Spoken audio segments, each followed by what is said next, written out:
began to pray. First a prayer of thanks, then I began to utter prayers of adoration in my own limited way. I could sense the Holy Spirit. I closed my eyes and felt my spirit being lifted up.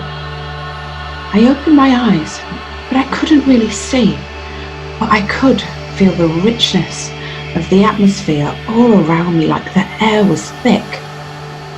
It overwhelmed my lungs and tasted sweet to my tongue, His glory swirling all around as if to consume, but it didn't.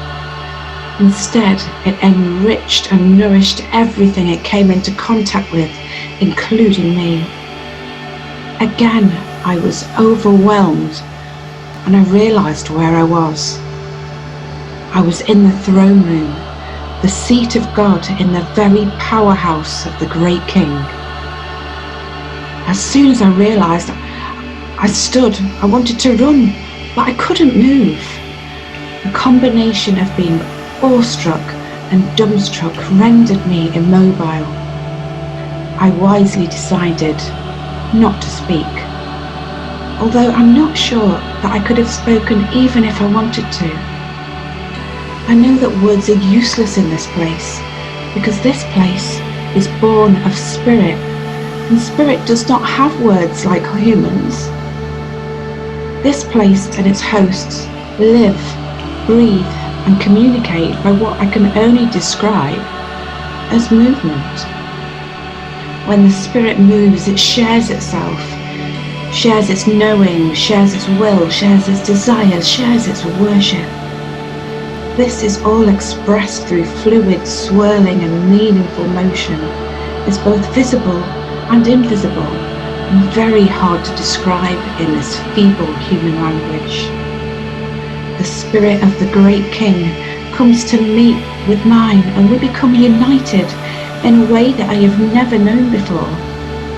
The movement of the spirit causes a reaction in my physical body. It's not harsh or unnatural, but I begin to posture myself in line with the movement of the spirit. It's progressive and deliberate, yet totally natural and instinctive. My head remains in a motionless bow. I cannot look upon the great King. Although we are joined in spirit, my flesh is not worthy to look upon him. My body lowers until I am bended low upon one knee, and the spirit moves, and I continue to posture myself according to the move of the spirit in his mighty presence. My arm slowly reaches forward, but the palms face down and only 2 of my fingers are outstretched. My hand does not beg or demand, but it is positioned to represent an offer. The offering was me, in my completeness, body, mind and soul, complete dedication and servitude and humble adoration for an eternal number of days. A gift I knew he did not need, but my heart was bound by love for my master, and I knew of nothing else I could give. At that moment, I knew I had nothing of worth to give, except what the master had already given to me. My life.